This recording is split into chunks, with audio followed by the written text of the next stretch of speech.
companheiras e companheiros. Chegamos enfim aí à nossa 10ª semana do projeto Reflexões Políticas Semanais. Essa semana que teve início com um daqueles clássicos domingos de manifestações do Bolsonistão. Por um lado, cada vez mais esvaziado e ensandecido. Por outro lado, nós tivemos aí a declaração bomba do Paulo Marinho, né? Paulo Marinho, que é suplente de senador do Flávio Bolsonaro, era amigo íntimo da família Bolsonaro e foi peça fundamental na campanha a presidente do Bolsonaro. Ele afirmando aí, inclusive com provas, que o Flávio Bolsonaro vinha sendo informado pela Polícia Federal sobre as ações que diziam respeito aí à questão da rachadinha do Queiroz. Algo que é relevante e que expõe demais o já desgastado governo Bolsonaro. Vamos aos fatos específicos da semana, né? Na segunda-feira, nós iniciamos a segunda aí com a notícia de que o Brasil vai ficar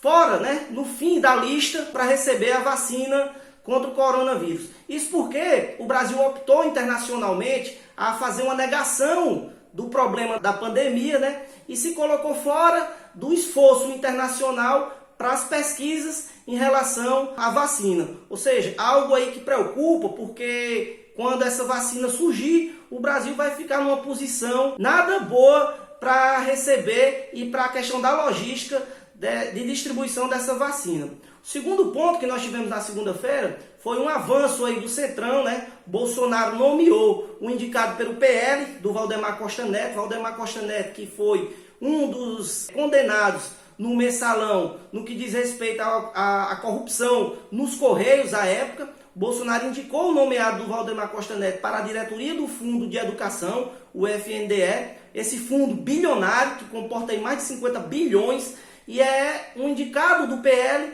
que vai gerir esse fundo. O resultado a gente já sabe, né? Ao longo da história, o perigo que o Fundo da Educação está passando sendo gerido pelo PL. Na terça-feira, nós tivemos dois fatos que demonstram bem o caráter do governo Bolsonaro em relação a determinados setores. O primeiro foi o Bolsonaro sancionando a lei de crédito para micro e pequena empresa, vetando aí pontos relevantes dessa lei, principalmente no que diz respeito à carência, comprometendo aí no tempo as micro e pequena empresas. Por outro lado, o Bolsonaro editou um decreto de socorro às empresas do setor elétrico que foram em linha com tudo aquilo que as empresas do setor elétrico pediram. Ou seja, com um detalhe aí, eles não mencionaram os valores envolvidos aí nesse decreto. Aqui a gente vê que o governo Bolsonaro, no que diz respeito a micro e pequenas empresas, a servidores públicos e a funcionários em gerais,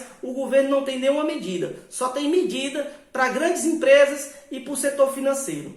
Na quarta-feira, nós tivemos aí a quarta-feira do absurdo anunciado. Bolsonaro ampliando aí o uso da cloroquina contra a Covid-19 e criando o protocolo cloroquina, assinado por militares e pelo presidente, mas por nenhum médico. Algo inédito aí. Dois pontos graves que indicam problemas sem precedentes. O primeiro é o presidente prescrevendo remédio em meio à pandemia e o segundo é ele ir além, indicando o tratamento da doença. Algo que em qualquer situação de normalidade o presidente aí seria responsabilizado por uma medida tão surreal, né? O segundo ponto que nós tivemos na quarta-feira, aí foi uma certa boa notícia, que foi o ministro do STF, o Barroso, relativizando o alcance da medida provisória que pretendia eximir de responsabilidade o presidente e seus ministros nas ações do combate à pandemia, dando uma interpretação conforme a Constituição, deixando claro que as ações dos agentes públicos que não respeitarem as normas técnicas e científicas e as normas internacionais contra a pandemia serão responsabilizados por seus atos. Ou seja, a pretensão do Bolsonaro de se eximir das suas irresponsabilidades foi rechaçada pelo STF. Na quinta-feira, nós tivemos aí a quinta-feira Paz e Amor. Uma reunião dos governadores com o Bolsonaro, o Maia e o Alcolumbre. O Bolsonaro se comprometeu aí a ajudar os estados, mas exigiu como contrapartida o congelamento do salário dos servidores. Aí a gente vê de novo o caráter do governo Bolsonaro. No segundo ponto da quinta, nós tivemos aí uma notícia negativa para as micro e pequenas empresas. As linhas de financiamento para pagamento de folha salarial fracassaram na MP e a Câmara deve mudar a MP no sentido de tentar ver mais garantias para tentar ajudar aí a micro e pequena empresa.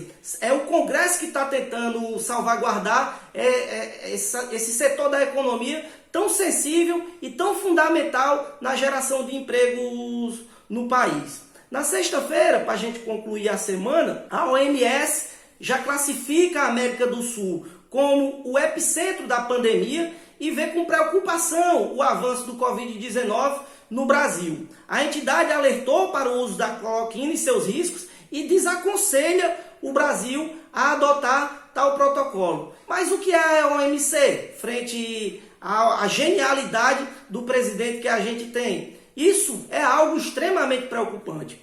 O segundo ponto que nós tivemos na sexta-feira e que ganhou maior repercussão foi o ministro Celso de Mello do STF, que retirou o sigilo do vídeo dantesco da reunião lunática do mais alto escalão do executivo brasileiro. E o que dizer dessa reunião? Foi uma reunião que coloca o orgulho brasileiro no chão. Parecia mais uma reunião de gangue.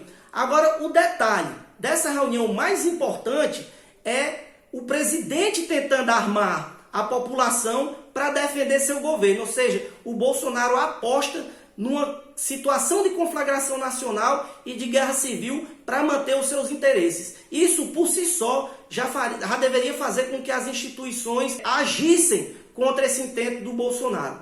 A semana termina aí com uma tensão grande, né? Não por causa desse vídeo, mas também pelos desdobramentos do depoimento do Paulo Marinho, tendo em vista que as denúncias do Paulo Marinho têm certa consistência e está embasado por provas palpáveis. Vejamos aí as cenas dos próximos capítulos.